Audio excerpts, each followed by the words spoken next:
mengapa Soekarno dan Hatta tidak masuk Ikut, hutan, ha, tidak tidak masuk ikut, hutan, ha, masuk hutan. itu karena persoalan pengamanan dari Bung Karno, Bung Hatta kalau dia masuk hutan. Karena kan sebagai presiden dan wakil presiden kan dia harus dijaga.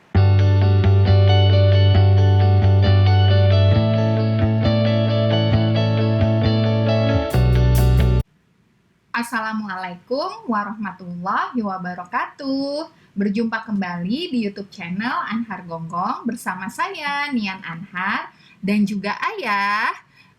Dan kali ini kita kembali bertemu untuk melanjutkan cerita Ayah yang belum selesai berkaitan dengan sejarah pembentukan TNI dan proses perjalanannya. Jadi untuk saat ini kita akan mendengarkan terusan ceritanya yang mungkin bisa selesai untuk di episode kali ini ya. Jadi Ya akhirnya Soekarno ditangkap, tapi saya tidak tahu apa benar. Saya pernah mendengar uh, satu informasi.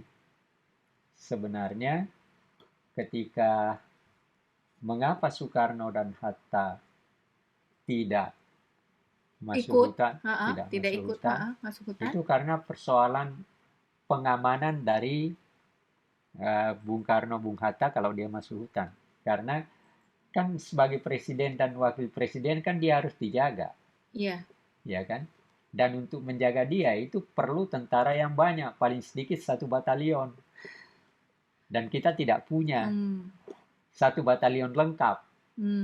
Itu berarti kalau 1 batalion lengkap, batalion kecil aja 900. Jadi harus ada tersedia 900 tentara yang bersenjata lengkap untuk menjaga kedua pemimpin presiden kita, dan wakil presiden ya. ini. Nah, oleh karena itu Akhirnya diputuskan untuk tidak ikut. Dan ya ada keyakinan bahwa Belanda tidak akan mengapa-apakan mereka. Walaupun kenyataannya disiksa juga. Itu ya. Jadi ya setelah kita ini akhirnya perlawanan kita adalah dengan perang gerilya.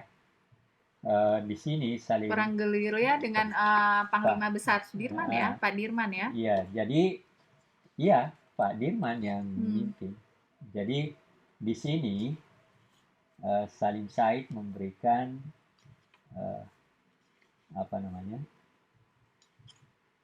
Salim Said memberikan satu informasi yang menarik. Dia katakan begini pada halaman 5 dari buku ini. Dia katakan, 3 hari setelah Belanda menduduki Yogyakarta, Kolonel Nasution sebagai Panglima Tentara untuk seluruh Jawa mendirikan pemerintahan militer bagi wilayahnya. Jadi Nasution mendirikan pemerintahan militer. Dengan pemerintahan militer tersebut, Nasution menjadi pejabat militer sekaligus pejabat pemerintah tertinggi yang efektif untuk seluruh Jawa. Di bawah Nasution ada 4 panglima divisi yang juga menjabat gubernur militer untuk wilayah mereka masing-masing. Di bawah para gubernur militer itu ada sejumlah subtenterium militer yang berkedudukan paralel dengan residen sebagai kepala presidenan. Di bawah STM ada komando distrik militer. Jadi ada struktur yang udah diciptakan. Jelas ya strukturnya ya. Nah, iya. Itu untuk menghadapi Belanda kan. Jadi memang diperlukan seperti itu. Supaya komandonya jelas. Nah, iya. Nah, tetapi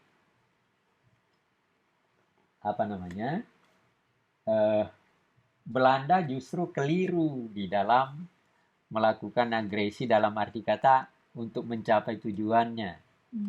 Kelirunya di mana?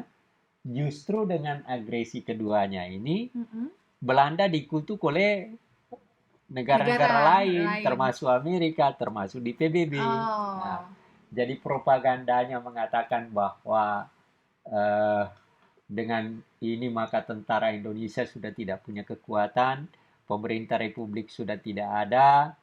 Nah, ternyata kan pemerintahnya darurat, pindah ke Bukit Tinggi, ya kan? Nah, untuk menunjukkan bahwa kekuatan tentara masih ada, disitulah nanti Soeharto punya peranan. Yaitu serangan 1 Maret 49. Iya, Super Nah, Semar. iya bukan Super Semar. Serangan 1 Serangan 1 Maret. Ya, Maret. beda 11. Iya, Bukan iya. 11 Maret. Bukan 11 Maret. Bukan, tidak ada kaitannya. Ya nggak ada. Nah, lalu kemudian Kalau itu mah serangan 1 Maret 49 itu tujuannya adalah untuk menunjukkan bahwa tentara Republik masih ada. Oke. Dan ternyata masih melakukan perlawanan. Gitu. Nah, ada satu buku yang saya punya di sini. Ada, jadi setelah peristiwa itu, jadi Panglangen, Kolonel Panglangen, Pernah itu dengar aku. Komandan militer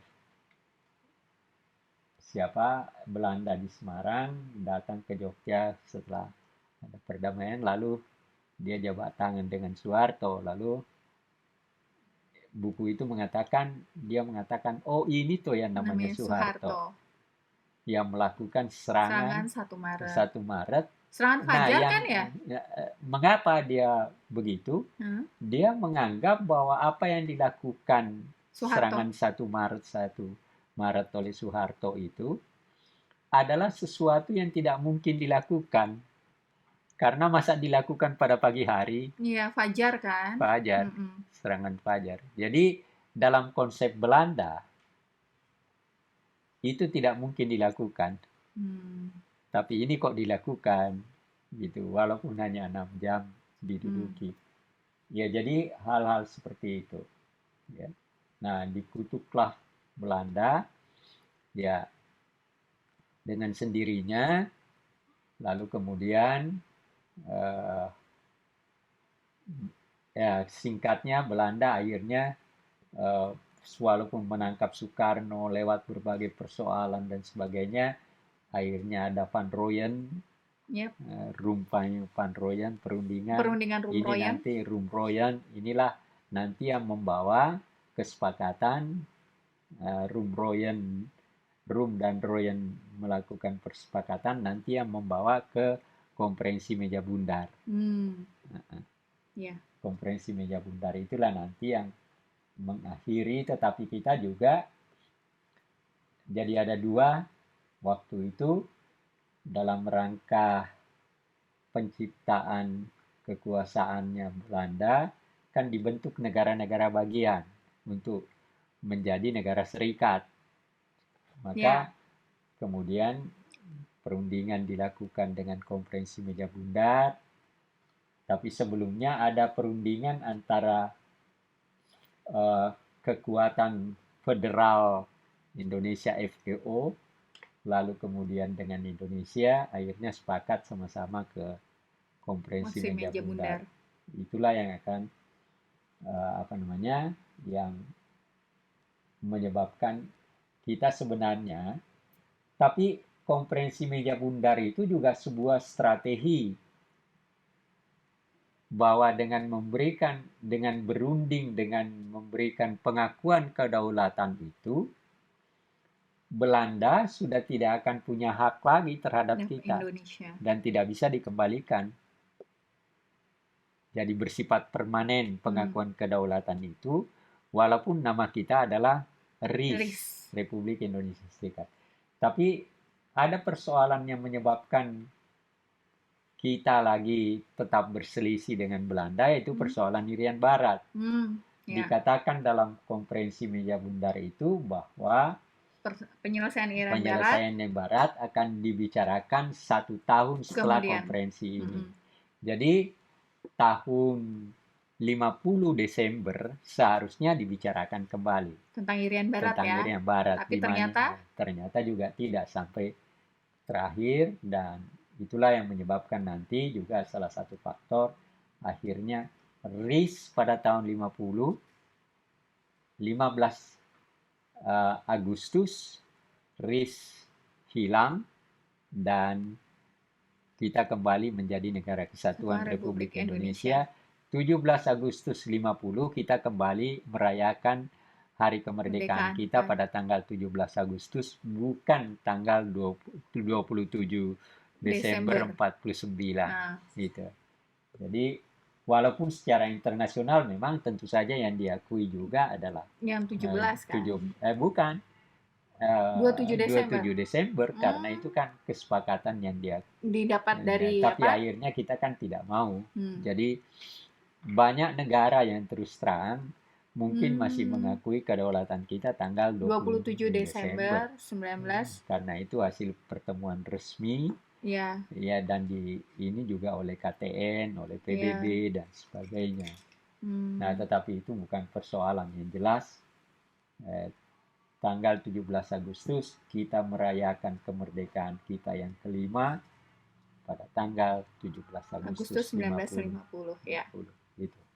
Okay. Nah, artinya ada sesuatu yang berubah lagi di situ. Iya. Pada tahun 50 sampai 58, demokrasi kita adalah demokrasi liberal.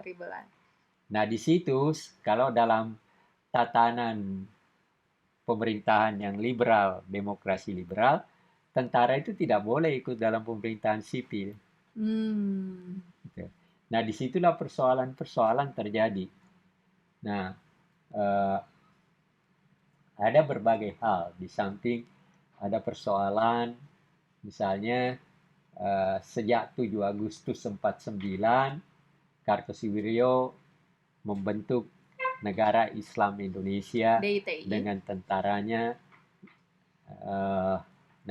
Negara Islam Indonesia dengan tentaranya, Tentara Islam Indonesia, Darul Islam, jadi gerakan itu satu gerakan. Nah, dan ini nanti menyebar, ya, menyebar tahun 50-an tuh, menyebar ke Aceh, ke Daud Bera, iya Daud Bera Aceh, lalu kemudian Kahar Muzakar, lalu kemudian Ki Hajar, siapa namanya di Kalimantan Selatan, Ibnu Hajar. Oh ya, Ibnu Hajar. Ya, ini selain, tapi sebenarnya Daud Bera juga pernah menjadi gubernur dan pangkatnya juga pangkat tentara kalau tidak salah. Nah, yang jelas Kahar tentara, Ibnu Hajar tentara walaupun pangkatnya hanya letnan 1 kalau tidak salah. Kalau Kahar kan letnan kolonel. Jadi terjadi hal-hal semacam itu. Nah, tahun 50 sampai 58 ini memang terjadi berbagai hal. Antara lain karena persoalan posisinya tentara di mana. 50 sampai 58 ya, sebagai pejuang kan tidak punya peranan. Ya, karena tidak boleh ikut dalam tidak boleh ikut dalam pemerintahan sipil kan. Itu persoalannya. Nah, tetapi tentara merasa tersinggung juga ketika anggota-anggota DPR memberikan kritik-kritik kepada mereka dalam kaitan pelaksanaan tugas pengamanan mereka. Gitu. Ada kritik-kritik, ya. Nah, lalu kemudian karena itu pada tahun 1952, tanggal 17 Oktober, Nasution bersama Simatupang dan sebagainya datang ke istana. Di sini ada sebenarnya.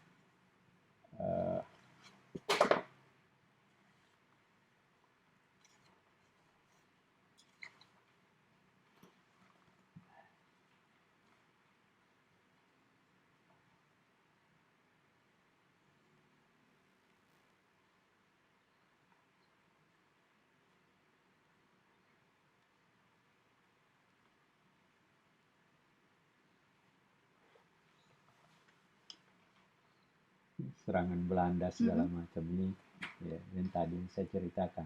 Iya. Sudirman itu hebat sekali, macam-macam yang dilakukan. di atas tandu. Tapi terkadang tandunya juga cuma palsu. Maksudnya? Ya, seakan-akan dia di atas padahal. Oh iya iya iya iya, iya. Ha, pernah cerita. Pernah baca itunya, Iya, bukunya, ceritanya seperti itu. Bagian dari strategi ya. iya, Atau kadang emang tandunya bohong terus nggak taunya Sudirmannya ke arah sini, nggak taunya yang iya, ya kayak gitu. iya. Kurang geril ya.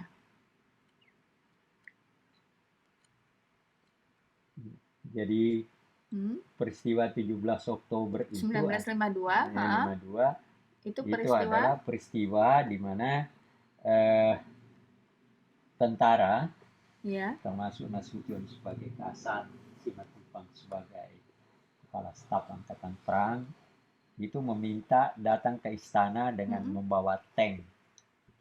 Yang di Hmm. atas tank itu kapten siapa nih ada kapten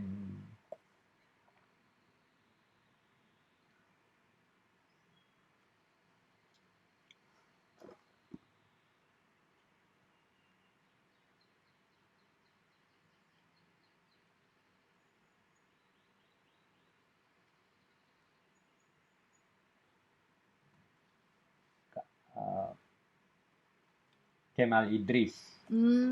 Kemal Idris. Kemal Idris Mm-mm. datang ke tank dengan tuntutan bubarkan DPR. Alasannya ya karena dia banyak campur urusan kita, lalu juga banyak anggotanya yang masih dari federal, negara federal dan sebagainya. Tapi Soekarno tidak mau. Malah jawabannya, ya saya juga bisa bubarkan kamu. Dan saya tidak mau melakukan ini karena saya adalah seorang demokrat. Jadi Soekarno itu dalam Selalu ya, dirinya ha-ha, selalu menganggap dirinya adalah menganggap seorang demokrat. demokrat, demokratis. Yang nggak jadi. Hmm. Nah, akibat daripada itu situasi tentara kacau. Dalam arti kata ada kelompok pendukung Soekarno dalam arti karena menolak permintaan mereka, tetapi ada pendukung Nasution. Nah, akhirnya Nasution dipecat sebagai kasat, lalu kemudian Simatupang didiamkan aja, tidak tahu tempatnya, situasinya di mana, Hmm. apa jabatannya nggak jelas. Tapi Nasution dipecat. Hmm. Ya, maka terjadi yang diangkat adalah seorang untuk menjadi kepala staf. Sebenarnya dia mengharapkan agar supaya yang diangkat itu adalah Kolonel Zulkifli Lubis. Nah, Hmm. tetapi orang lain, Kolonel siapa namanya ya, saya lupa, agak lupa. Kolonel yang tangannya dari dari Sumatera Selatan, tangannya eh, kepotong, yang potong Ibnu Sutowo waktu kena tembak. Hmm. Nah, itu diangkat. Lucu ini, ketika Hmm. pembentukannya sebagai pelantikannya, Zulkifli Lubis melarang eh, pasukan yang musik kalau Oh tentara. iya iya iya iya, ada. Nah, Ha-ha. jadi pasukan musiknya Angkatan Darat dilarang oleh Larang. Zulkifli Lubis untuk datang. Akhirnya musik kebakaran yang dibawa untuk Untuk apa, ya iya, pengangkatan iya, itu ya? iya, Oh. untuk pengangkatan itu. Ya, tetapi terus terus saja kacau Heeh. situasinya. eh, Nah, sementara dalam situasi seperti itu, eh, usaha untuk melakukan pemilihan umum juga terus. Nah, Nasution mendirikan partai baru, organisasi Hmm. baru, Iya. ya, IPKI, Ikatan Pendukung Kemerdekaan Indonesia. Nah, Oh. dalam pemilu dia juga mendapat suara berapa Heeh. dan sebagainya. Nah, setelah pemilu, Nasution kembali diangkat menjadi eh, Kepala Staf Angkatan Darat. Hmm. Nah, tentu saja ada alasan-alasan, tetapi kan hal yang menarik, hal mungkin salah satu faktor mengapa Nasution di samping ada faktor karena memang dia profesional dan sebagainya, juga ada karena dia punya partai. Walaupun sudah, dan pendukung dari partai ini adalah waktu pemilu ya tentara-tentara itu, dan rakyat juga ada yang memberikan dukungan, suara. Ya. Di Konstituante ada juga anggotanya, di DPR juga ada. Nah, lalu kemudian kembali Nasution menjadi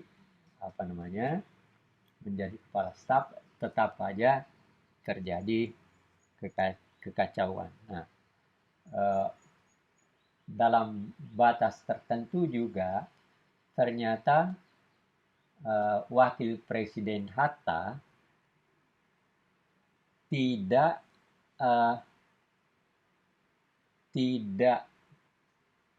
dalam beberapa hal tidak sepakat dengan berbagai faktor yang dijalankan ketika itu. Setelah pemilu, saya mendengar ceritanya bahwa Pak Hatta menghendaki agar supaya diadakan semacam akhirnya dia mengundurkan diri tahun November 56. Karena berbeda pendapat ya? Ya, ada perbedaan pendapat. Dan juga ya ada beberapa hal lain. Ya, memang antara Pak Hatta dan Bung Karno ini teman, tapi juga dalam berbagai hal berbeda.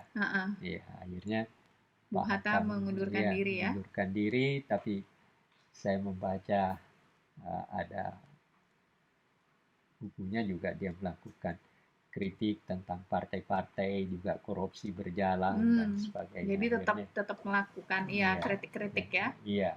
Jadi mengundurkan diri November dia mengundurkan diri 56. Nah, tetapi dalam perjalanan waktu ketika itu pembentukan kabinet berjalan, terus situasi juga terus terjadi. Situasi yang rumit. Persoalan misalnya persoalan keamanan DITI belum selesai, Kar Musakar ke Sulawesi Selatan dan memimpin perlawanan DITI gabung dengan Kartosuwiryo. DITI di Aceh juga, seperti Kalimantan juga. Dan nah, lalu kemudian setelah Pak Hatta mundur, memasuki tahun 57, keadaan makin kacau lagi. Ada di beberapa daerah komandan tentara membentuk dewan-dewan untuk melakukan tuntutan kepada pemerintah pusat. Gitu. Dan memang dalam periode 50 sampai 58 itu banyak sekali kabinet. Ada kabinet Wilopo, ada kabinet Wilopo, ada kabinet Natsir dulu. 55 Natsir.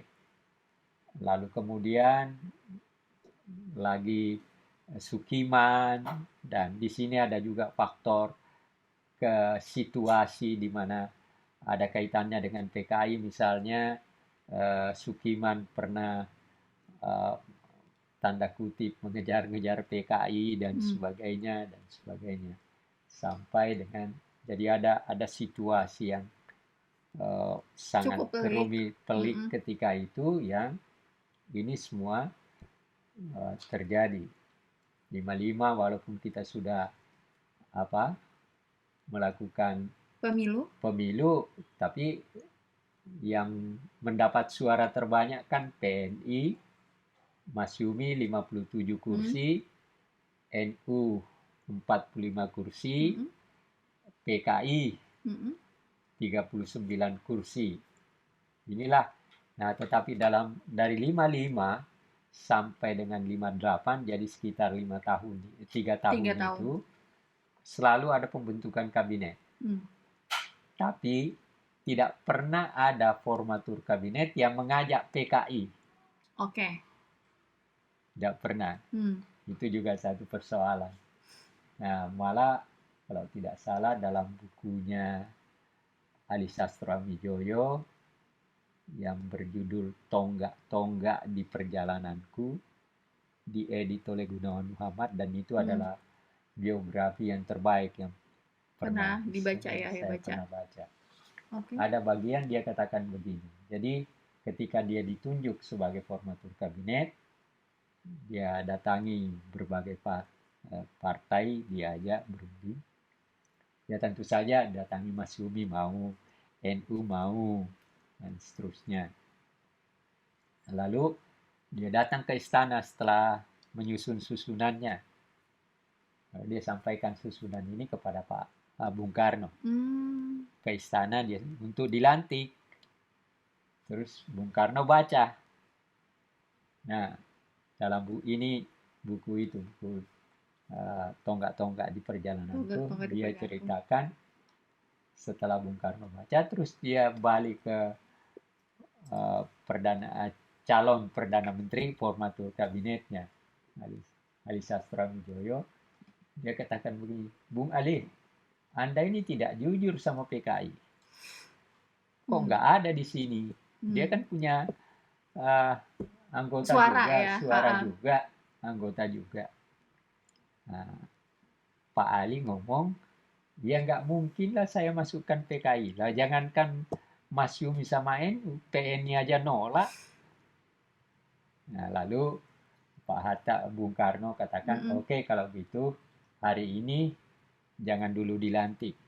Nah, terus Pak Ali bilang, ya kalau begitu Bung yang keluar ke istana sana, karena di depan sana sudah ada wartawan. Ya udah. Nah, rupanya Pak Bung Karno melakukan lobby setelah penundaan itu, tapi rupanya gagal juga. Akhirnya yang dilantik kembali seperti yang disusun oleh Pak Ali sebagai Perdana Menteri. Jadi ada kerumitan seperti ini. Ya. Nah, di tengah-tengah situasi ketentaraan kita yang masih seperti itu, maka ada berbagai hal politik juga yang tidak bisa disangkal, dihindari. Nah, kembali kepada setelah Nasution ditunjuk kembali pada tahun 55, 56 Bung Hatta mengundurkan diri. Dalam prosesnya kemudian terjadi ada pergolakan di daerah-daerah. Misalnya ada yang menuntut agar supaya segera kabinetnya Ali itu dibubarkan dan diganti dengan Pak Hatta dan Hamengkubuwono sebagai pembentuk kabinet. Ya tapi kan akhirnya nggak jadi. Lalu kemudian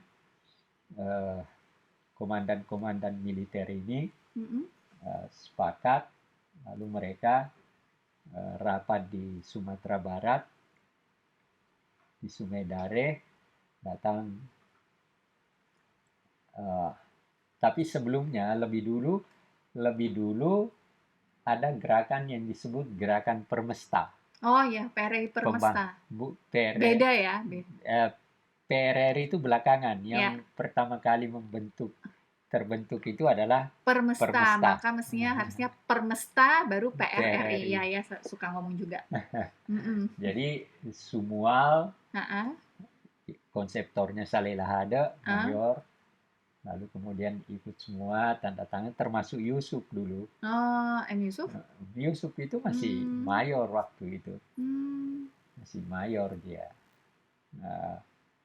Ya, tetapi kemudian ini pembentukan itu lalu di daerah lain ada Dewan Banteng, ada Dewan Mangun, ada Dewan di Kalimantan dan segala macam.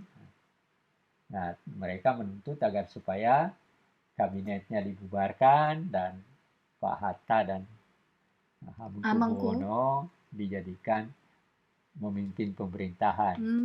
Tapi akhirnya gagal lagi. Iya. Nah, keadaan makin ini lalu tetapi ada persoalan adalah kan waktu pemilu 55 itu ada 2 lembaga yang dibentuk. DPR dan Badan Konstituante. Oh. Badan Konstituante ini tujuannya adalah untuk merumuskan sebuah undang-undang dasar baru yang definitif menggantikan undang dasar sementara. Oh, ya. Gitu rencananya, sementara 50.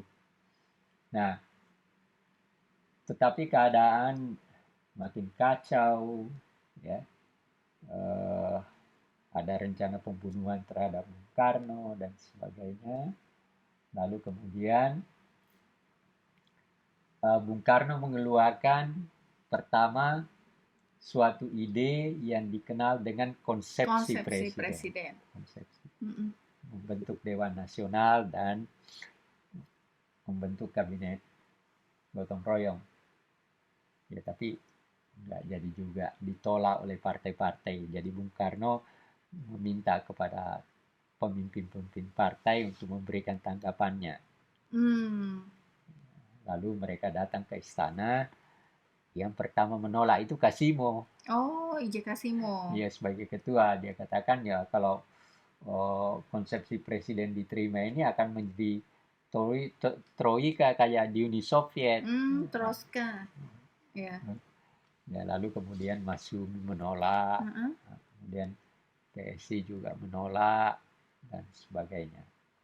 Nah, tetapi rupanya Bung Karno tidak berhenti sampai di situ. Akhirnya dia merumuskan apa yang dikenal dengan demokrasi terpimpin. Oh. Demokrasi terpimpin.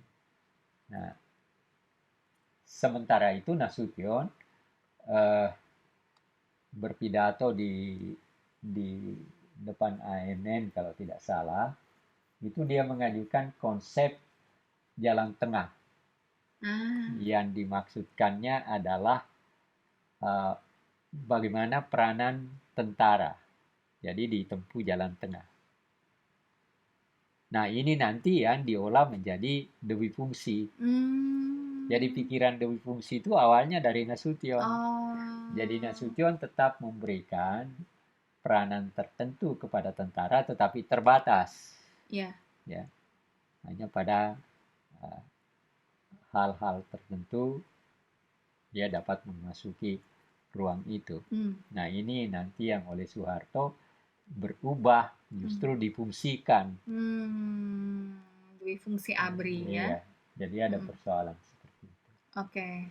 Nah, kalau yang jalan tengah ini seperti apa?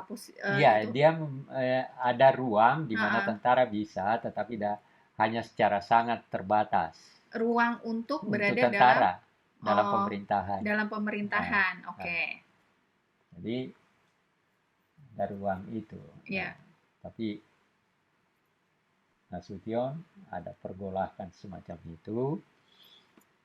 Kemudian Bung Karno merumuskan, walaupun ditolak tadi konsepsi presidennya ditolak, tapi kemudian dia merumuskan lebih lanjut apa yang dikenal dengan demokrasi terpimpin. Gitu.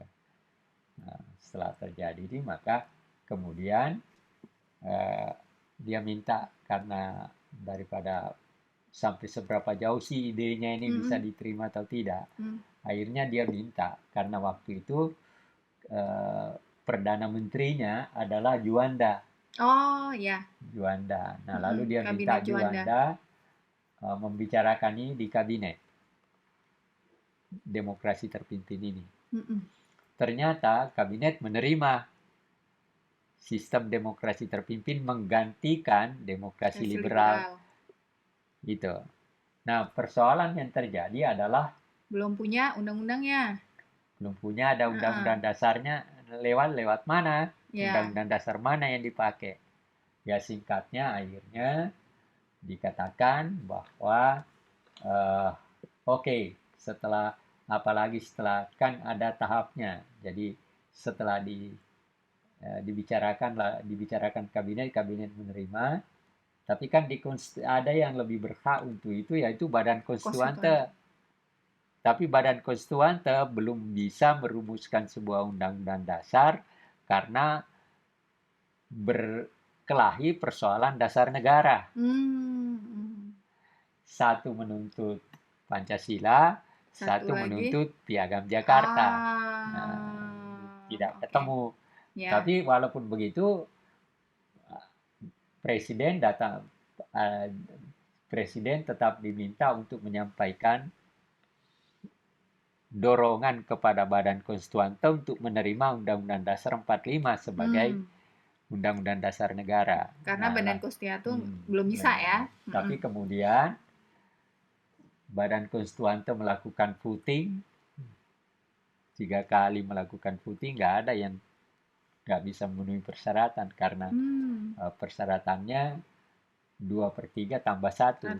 Quorum lah ya. Iya, quorumnya tapi ternyata nggak nyampe. Nggak sampai. Jadi akhirnya Angkatan Darat, Nasution dengan 5 orang panglimanya di Jawa mengusulkan kepada Presiden Soekarno untuk kembali ke Undang-Undang Dasar 45. Itulah muncul dekret. Iya, tapi persoalannya juga kembali itu lewat mana? Makanya Soekarno diminta kan, supaya mau menerima Undang-Undang Dasar 45 untuk dijadikan Undang-Undang Dasar, tapi Dewan Konstituante untuk tidak. mengembalikan dari yang UUD itu kan, RIS itu ya? Iya, jadi akhirnya yang terjadi adalah Angkatan Darat mengusulkan kalau gitu dekret aja. Nah, lalu tetap ada persoalan. Nah, ada dalam bukunya ini, Saifuddin Surri, berangkat dari pesantren itu, dikatakan begini, pada tengah malam saya ditelepon oleh Kiai Idham Halid sebagai ketua partai, waktu itu NU partai NU, agar supaya saya segera datang ke rumahnya karena ada seorang jenderal sedang menunggu. Datang Pak, tengah malam katanya, sekitar jam 1, karena Nasution akan segera berangkat ke Jepang dan akan melaporkan sesuatu kepada presiden. Nah, akhirnya datang Saifuddin Surri, dikatakan begini, dalam buku itu dikatakan bahwa waktu itu Nasution berkata, bagaimana sikap NU sebagai yang mewakili Islam kalau kembali ke Undang-Undang Dasar 45 dengan dekret. Nah, maka NU menjawab, ya bagi NU tidak ada masalah. Tetapi dia bertanya kembali, di mana tempat Piagam Jakarta dalam dekret itu? Nah, akhirnya rupanya ada negosiasi. Akhirnya di dalam dekret itu konsideran terakhir disebutkan bahwa Piagam Jakarta adalah merupakan satu kesatuan, menjiwai Undang-Undang Dasar, dan merupakan satu kesatuan dengan Undang-Undang Dasar tersebut. Gitu. Jadi Piagam Jakarta masuk. Yang tadi malam dikatakan bahwa oleh siapa namanya, ada pembicara tadi malam waktu aku dari Universitas Pancasila. Nah, dia mengatakan bahwa Piagam Jakarta, dekret presiden itu adalah rumusan terakhir dari Pancasila karena ada konsiderannya itu. Saya itu cuma nggak mau berdebat, ya gimana, yang terakhir itu adalah 18 Agustus, bahwa ini yang Piagam Jakarta menjadi konsideran itu bukan masuk dari bagian Pancasila, bukan masuk dalam pengertian rumusan Pancasila. Nggak ada itu. Nah, ini yang jadi persoalan ketika akhirnya kembali ke melalui dekret ya, berarti kembali ke Undang-Undang Dasar 1945. Disitulah peranan tentara, tapi di tengah-tengah itu ketika dekret presiden sudah Presiden Soekarno berkuasa penuh dalam arti kata presiden dan perdana menteri. Nah, Bung Karno menciptakan berbagai hal yang baru memang. Salah satu yang sebenarnya menjadi persoalan adalah diciptakannya ideologi baru. Nasakon. Nasionalis, agama, dan komunis. Nah, yang menjadi, tapi ya kita tidak bisa ini juga sama Bung Karno. Karena itu ide yang sudah dipikirkan sejak 26. Iya, tahun 1926 ya betul. Berdasarkan artikelnya yang berjudul Nasionalisme, Islamisme, dan Marxisme. Hmm. Memang istilah Marxisme di situ yang dimaksudkan adalah komunis. Oh. Dijelaskan di situ. Tapi bagi Bung Karno, 3 kekuatan ini harus bersatu untuk melawan penjajah. Nah, setelah dia berkuasa, dia tetap ada dalam pikirannya bahwa 3 kekuatan ini harus bersatu dalam proses kemerdekaan kita, dalam menciptakan sebuah Indonesia merdeka yang adil makmur gitu. Ya, Nah, ini yang terjadi, persoalan terjadi, terus terjadi pertentangan. Nah, tentara memang sudah anti PKI sejak dari dulu, sejak tahun 48, peristiwa Kejadian Madiun, Iya. ya. Nah, tidak pernah ada kecocokan. Tetapi ketika Soekarno berkuasa, celakaannya itu apa? Kaki kanan berdiri di tentara, kaki kiri berdiri di PKI dengan Ya, Nasakom itu. iya, iya, iya. Nah, terjadilah ya, dan PKI tampaknya menggunakan betul ruang yang Diberikan oleh diberikan. Nah, Bung Karno lalu ya. pidato Bung Karno itu diciptakan juga sebagai ideologi. 17 Agustus 1959, pidato negaranya itu dirumuskan menjadi manifesto politik. Oh, manifesto politik ya. Dan ini yang juga akhirnya nanti tiap kali diajarkan oleh kalau diadakan indoktrinasi Manipol. Manipol Ustek. Nah, badan yang mengelola ini adalah Badan Pembina Jiwa Revolusi di bawah Departemen Penerangan. Menkonya adalah Ruslan Abdul Ghani, Ketua Badan Pembina Jiwa Revolusi Ruslan Abdul Ghani juga. Lalu kemudian setiap kali ada di situ, lalu kemudian kalau ada pertemuan, ada apa, ada pelaksanaan daripada Badan Pembina Jiwa Revolusi itu adalah tokoh-tokoh partai, pemimpin-pemimpin atau kader-kader partai atau kader-kader ormas yang dianggap bisa sudah mumpuni untuk mengikuti, jadi tidak sembarang orang untuk yang bisa ikut itu di ya, dalam indoktrinasi Manipol Ustek itu. Nah, lalu pada satu ketika Aidit bicara dan katanya dikatakan bahwa dia mengatakan begini, ada dalam buku ini. Saifuddin Zuhri lagi ya. Ada dalam buku itu dikatakan, dia katakan begini, kalau begitu, kalau Pancasila adalah alat pemersatu, kalau begitu ya kalau kita sudah bersatu ya Pancasila tidak diperlukan lagi. Oke, itu Aidit yang bicara Aidit yang bicara, ini ada dalam buku ini. Di bukunya Saifuddin Zuhri, ayah sering banget nih ngomong, ini yang terbitinnya itu LKIS Yogyakarta. Cetakan pertamanya 2013, berarti ya lumayan masih baru lah ya. Tapi ini sebenarnya udah diterbitkan lebih dulu tahun 74. Saya punya yang ini udah versi ini barunya saya diberikan waktu pencalonan jadi pahlawan ya. Nasional. Okay. Tapi isinya sama. Sama. Iya. Oke. Jadi ya ribut. Ya tapi ya udah berjalan. Nah, di tengah-tengah situasi ini PKI juga banyak melakukan, tentara dibunuh di Medan, peristiwa Bandar Betsi. Iya, Bandar Betsi. Ketika itu ada buruh datang ke satu wilayah persawahan dan mau mengambil tanah itu.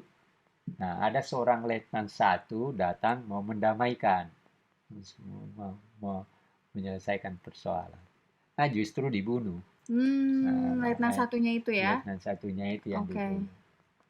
Ya, namanya peristiwa Bandar Betsi. Iya. Jadi ada tetapi PKI tetap memperlihatkan bahwa dia adalah pendukung utama dari Bung Karno.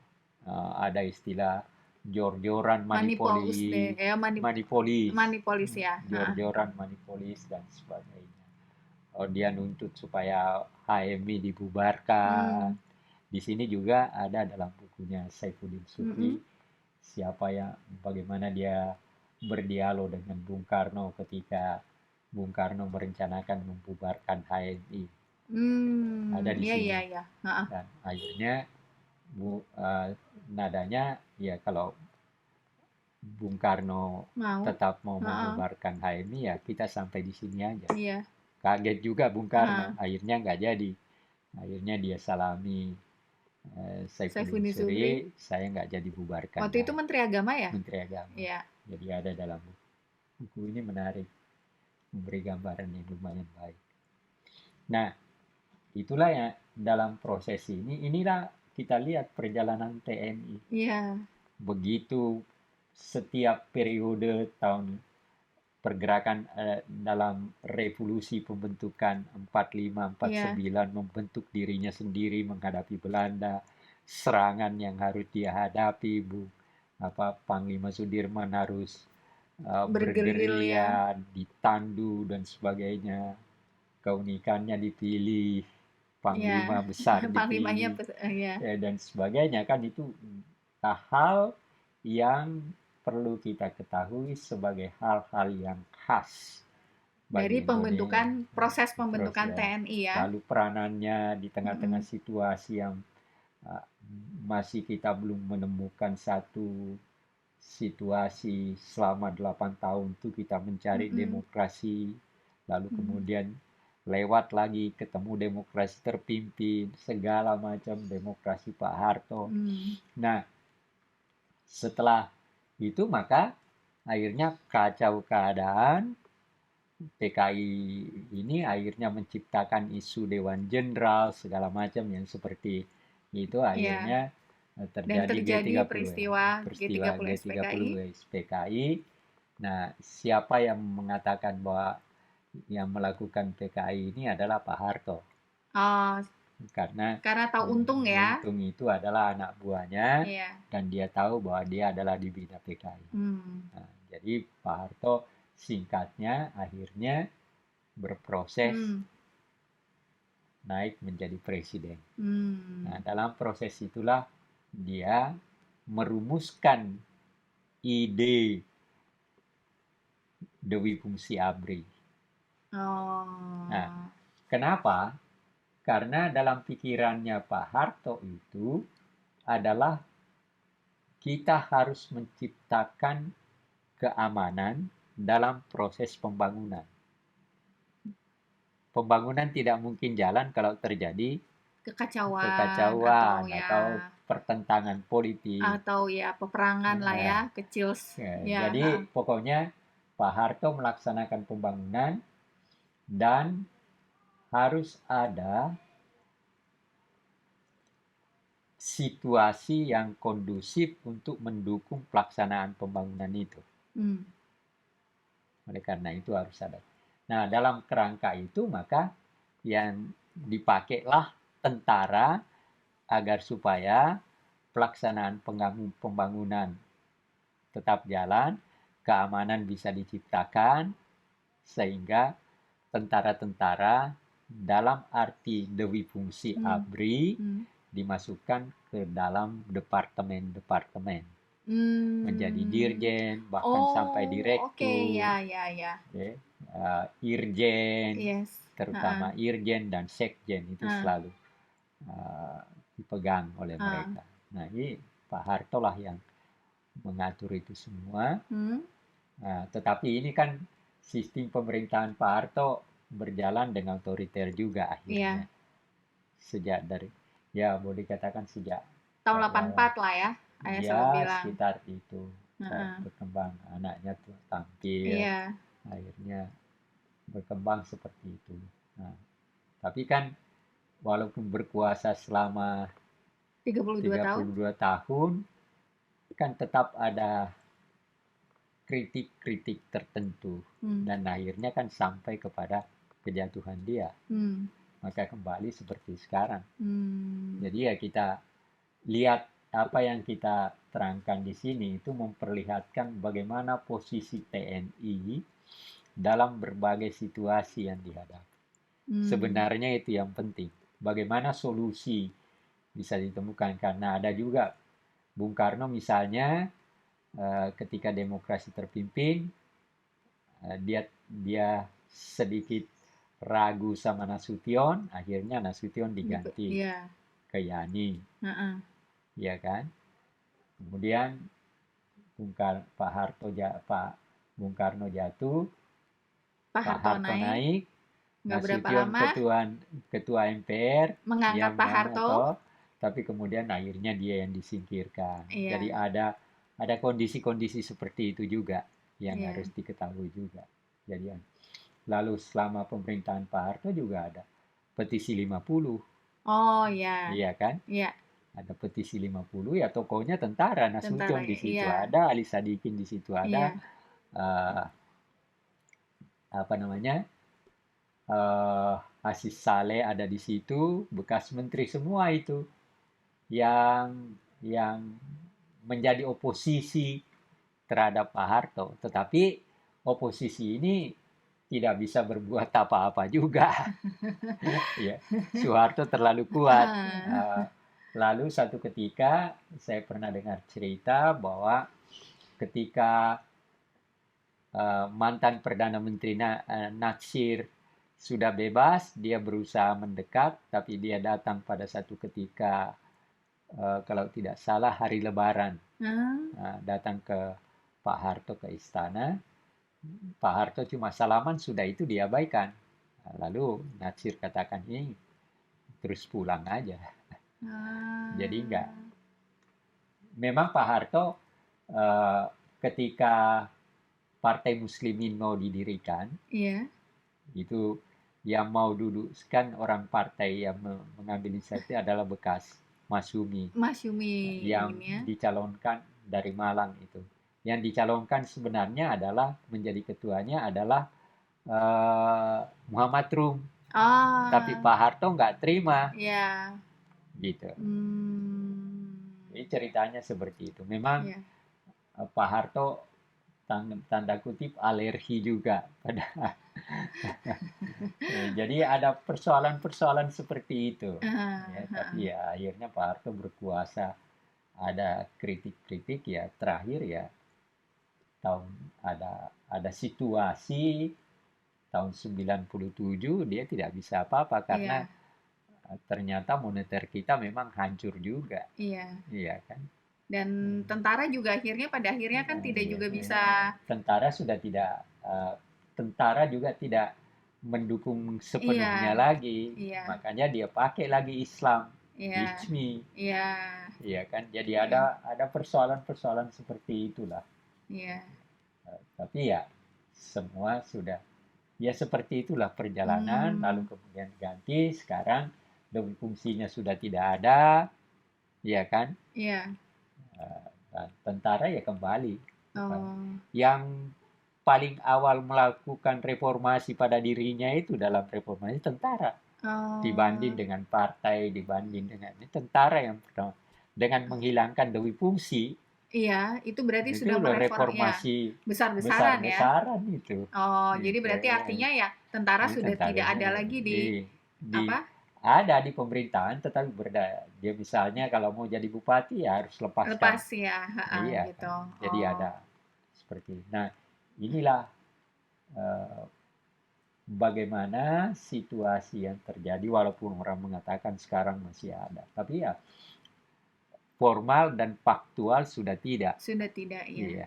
Ada satu sebelum kita ini.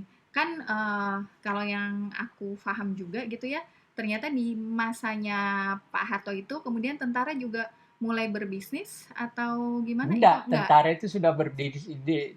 Kau tahu yang memulai berbisnis ini karena situasi itu. Iya kan. Sudah ada dalam masih awal reformasi sudah awal kemerdekaan. Yang tahun 50 tahun berapa itu justru di Sulawesi Selatan yang mulainya dan Manado. Kopra. Oh. Kopra yang menguasai perdagangan kopra itu tentara. Salilahade yang ngatur itu. Oh, pantas suka ayah ngomong Iya. Salilahade. Nah, Iya, tapi iya, iya. kemudian Pak Harto Ya. menjadikan wilayahnya ini di mana anak-anaknya jadi pedagang. Pengusaha-pengusaha semua juga tentara menduduki jabatan-jabatan strategis di bidang ekonomi itu memang iya. Ya. Oke. Pertamina itu tidak bisa diambil orang lain. Iya. Dan sebagainya, selalu tentara. Memang tentara ya dimasukkan tidak hanya dirjen tapi menteri. Iya. Ya, Betul. segala macam Iya, kan. iya. Tapi ya itu fakta Iya. yang kita lihat. Jadi itu semua cerita tentang perjalanan TNI ya. TNI sampai dari yang 45 sampai sekarang. Dari 45 sampai sekarang. Oke, pemirsa, tadi kita sudah mendengar cerita ayah yang cukup panjang berkaitan dengan TNI dan proses pembentukannya dari mulai 1945 sampai sekarang. Banyak yang memang terjadi dengan segala kerumitan, dengan segala macam situasi. Iya, begitulah tentara kita. Oke, dan tapi memang tetap bahwa yang namanya TNI itu ya memang harus ya namanya tentara harus tetap ada dan memiliki suatu sikap disiplin yang harus jelas dan pasti. Oke, untuk menjaga keamanan menjaga ya. Keamanan, ketertiban, pokoknya menjaga negara. Oke, menjaga negara dan bangsa. Oke, ya. Pemirsa, jadi cukup panjang cerita tentang TNI, tetapi memang kita bisa mendapatkan cerita yang menyeluruh bagaimana proses TNI itu ada dan kemudian bisa terus berproses hingga sekarang. Jika pemirsa menyukai episode ini dan YouTube channel Anhar Gonggong, boleh di like, subscribe, dan share. Dan sampai bertemu di episode selanjutnya. Terima kasih. Dah.